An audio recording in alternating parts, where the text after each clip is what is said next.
Today's tinkering is accompanied by Infernal Fusion Machine Black Ale from Dastardly Villain Brewing in Winnipeg. They describe it as a fusion of a classic Irish dry stout and a North American stout with espresso flavors and Maris Otter malt. And all sorts of bizarre steampunkish references and whatnot on the can. Fun stuff. So as part of the attempting to clean this place up, if you noticed in the Q&A video a few weeks ago, it is a bit of a disaster area in some corners of my workshop. As part of cleaning that up, I unearthed this old Uniden Bearcat BC2500 XLT radio scanner.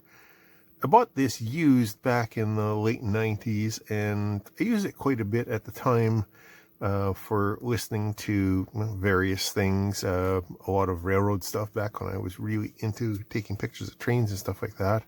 But it's been sitting collecting dust for quite some time. And one symptom of that is that its Nikhead rechargeable battery pack is just not taking a charge very well and not holding it. This is a 6-volt, 600 milliamp hour battery pack.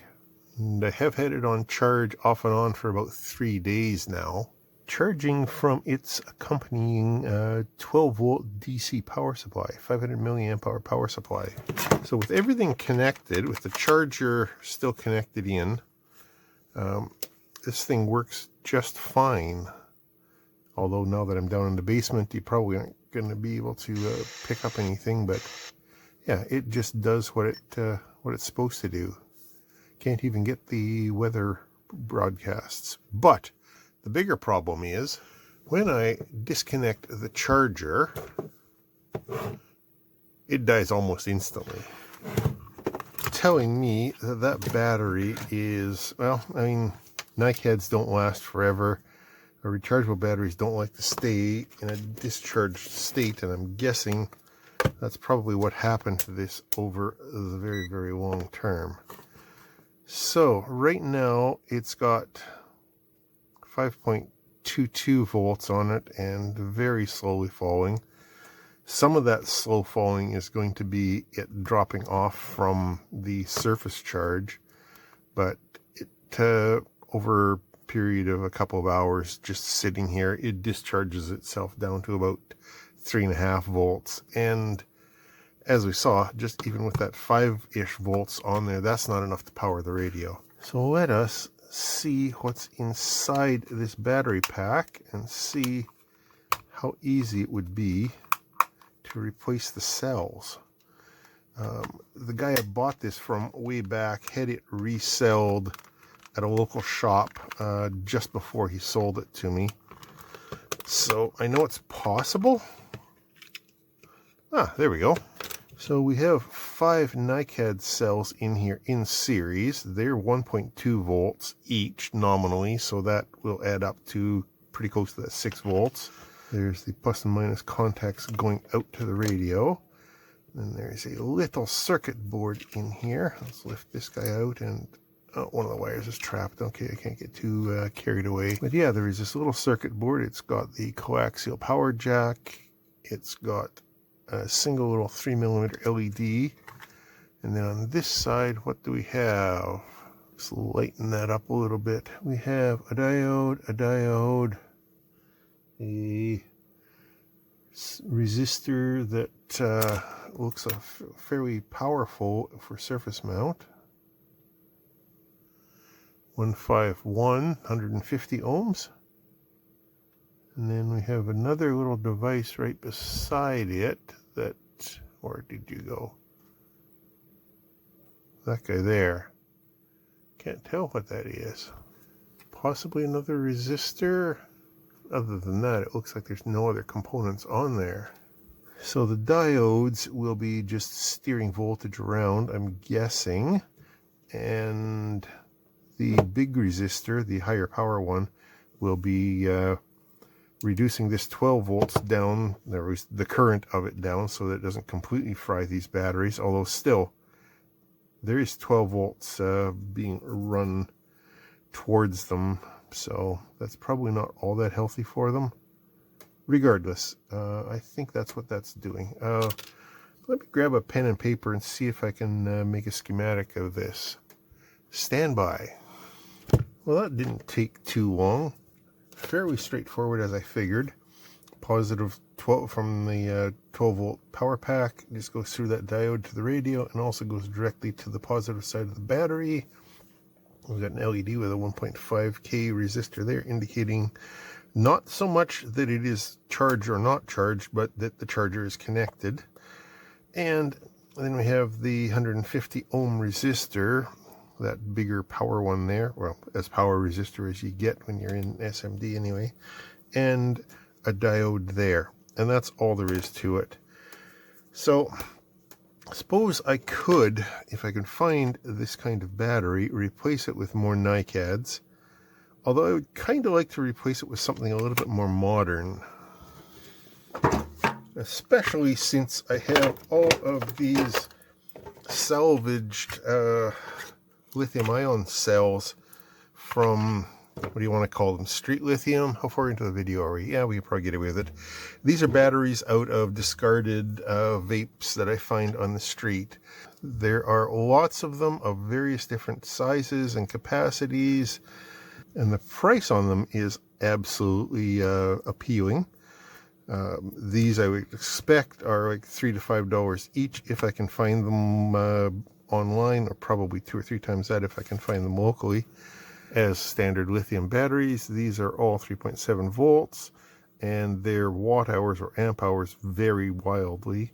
This particular one is 2.4 watt hours. This larger one claims to be 2.2, which is 600 milliamp hours.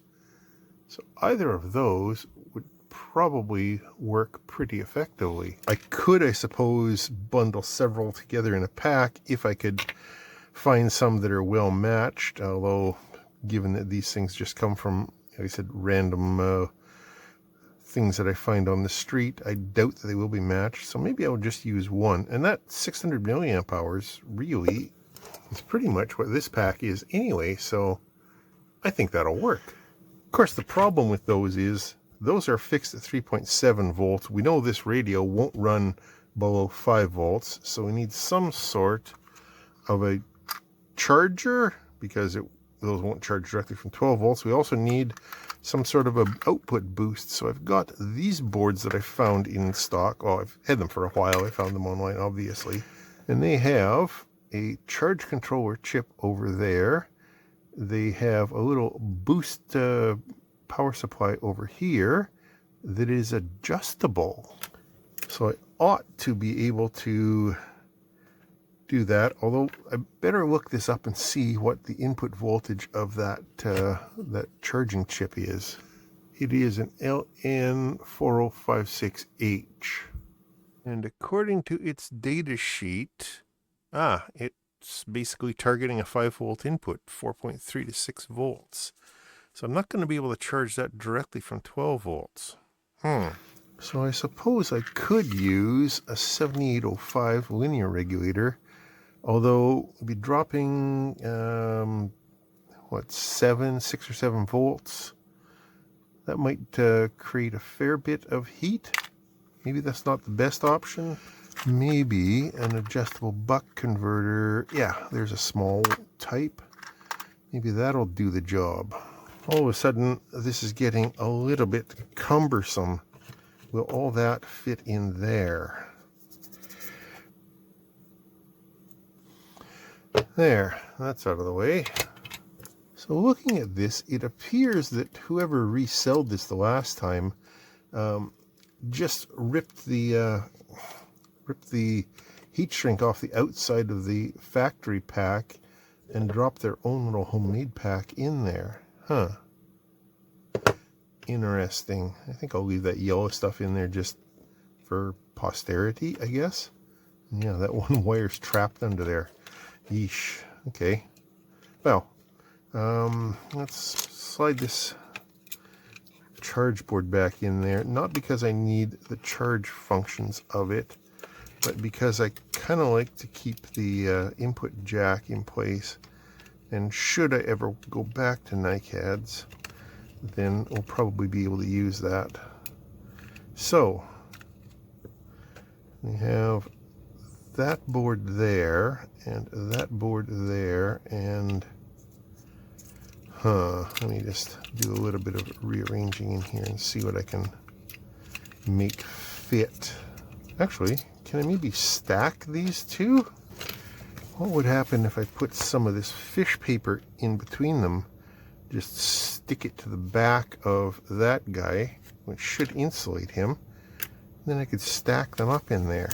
I don't think those get too hot. Yeah, this is starting to seem like a plan.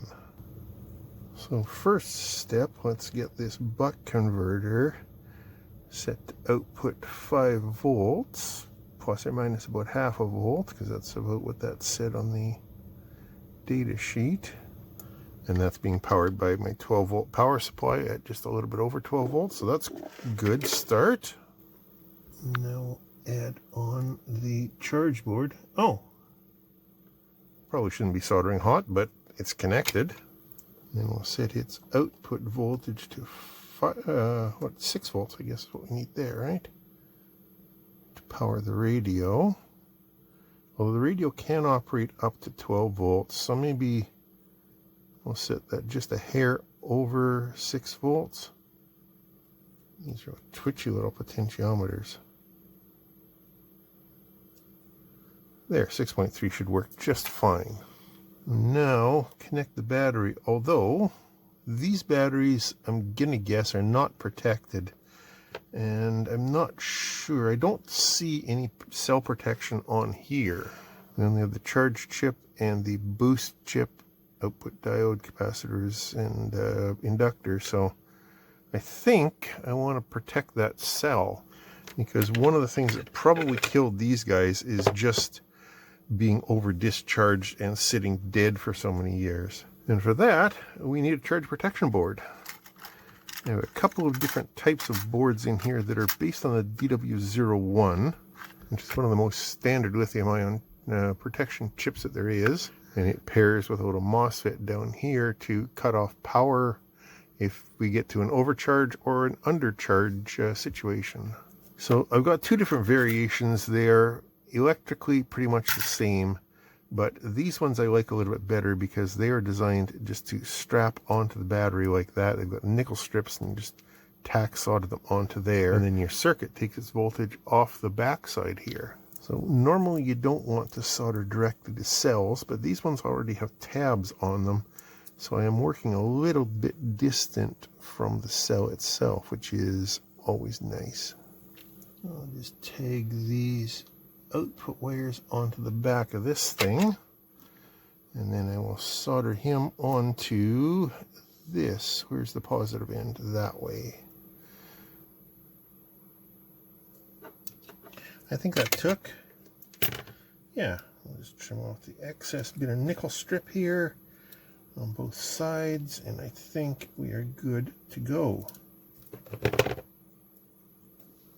That should also mean that these wires are hot. And yes, they are. Excellent. Just got to be careful with those now. Back to the old standby Kapton.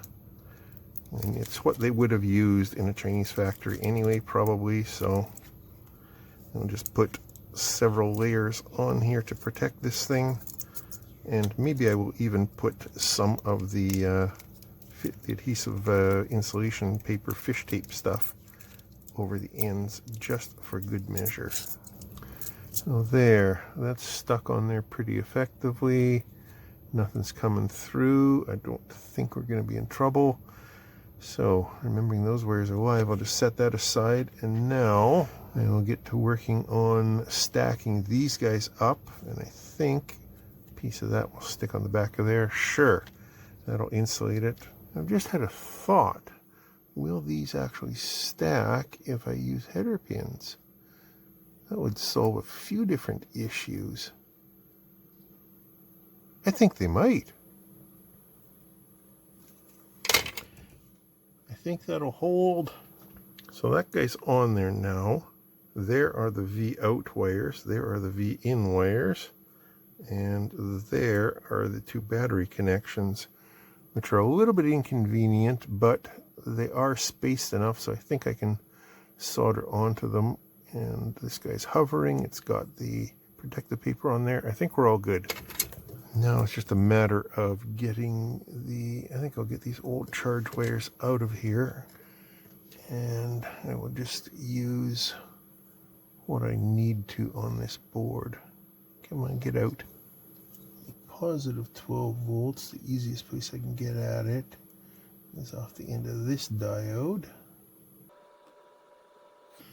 And the negative 12 volts, the easiest place I can pick it up is off the end of this diode. So let's try this out. If this works, the LED on this board should come on if we can see it.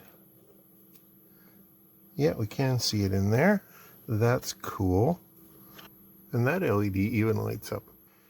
We should have 6 volts over here. And we do, just like, well, 6.3, whatever, it's close enough. That's what we had expected. Cool. Now to put the output wires on, where are the markings? That's positive there, and that one is negative there.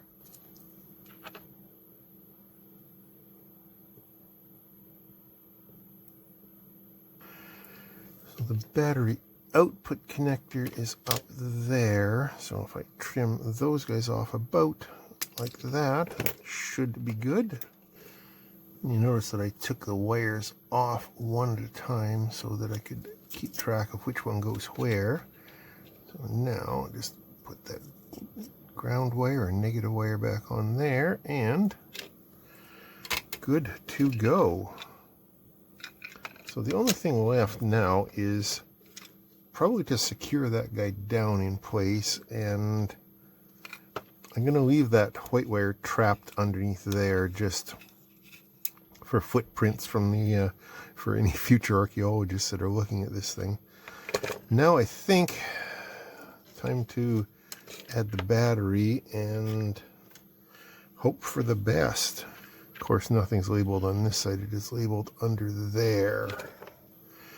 After double and triple checking, I am confident that this one is the battery negative. Which means this one over here is the battery positive. It's always a little nerve-wracking soldering batteries onto things because there's no disconnect. Well, except for that safety circuit there, I guess. So if this is all working, there should actually be voltage over here. Let's see if that is true. Wow, there is our 6 volts. Awesome. That's exactly what I expected to see. And for reference, there should be about 4-ish volts off the battery. Yep, perfect. And now it's just a matter of fitting it all in here and making it stay put. So there is where I think everything's going to live. So I'm going to use some of this mounting tape. It's VHB is what it's generically called, very high bond. I think if I just put a chunk of that on there, it should hold that down. One of the benefits of this stuff is that it's, yes, I'm being careful not to get too close to those battery wires. One of the benefits of this stuff is that it is really aggressive and sticks to almost anything. Also, it's got a little bit of thickness to it, which I'm hoping should help hold this guy in place. That wasn't a shock, that was just a sharp bit. And that slides into its factory slots. That's not sticking. Why is that not sticking? Maybe it's not three-dimensional enough. Fine, I will add a second layer. This stuff can be used for automotive uses, for holding exterior panels on cars, so I'm not too concerned about it letting go once it gets a good grip in here. Come in, get in your space. There. That's those two parts in. Now this guy, I think I'll give him a little bit of tape too, just to hold him down. Certainly don't want the battery banging around. So I think I will put that on this side here. And that should hold it down to whatever all that junk is in the bottom of there. Just get him down into the bottom of there. Probably should have checked to make sure that the clearance will fit. I'm like 99% sure that this, oh yeah, there's room. There's definitely room. Now these clips together. So some reverse spudger action to get all these little clips back in place.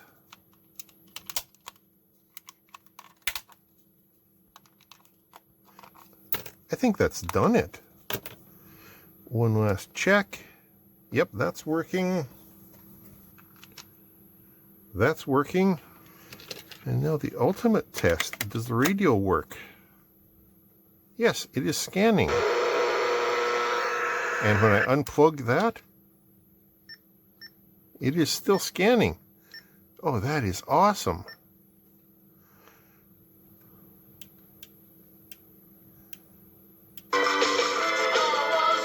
I can even pick up broadcast radio with it. Oh, nice. That is a success. I like it. We've got a better battery in there, more modern one. It's giving us a steady voltage. It's protected. And it was done using all stuff that I happen to have on hand, including a salvaged battery, some lithium-ion charge modules, their protection modules, a couple of different other modules, some various bits of wire and stuff. I am beyond thrilled. Well, I hope you found that interesting. I'm sure there will be one or two people with complaints about what I did wrong, because there always is. This is YouTube. Somebody's always got to say something. Have at her down below in the comments. Anyone else? Thanks for watching. I appreciate that. I will talk to you later.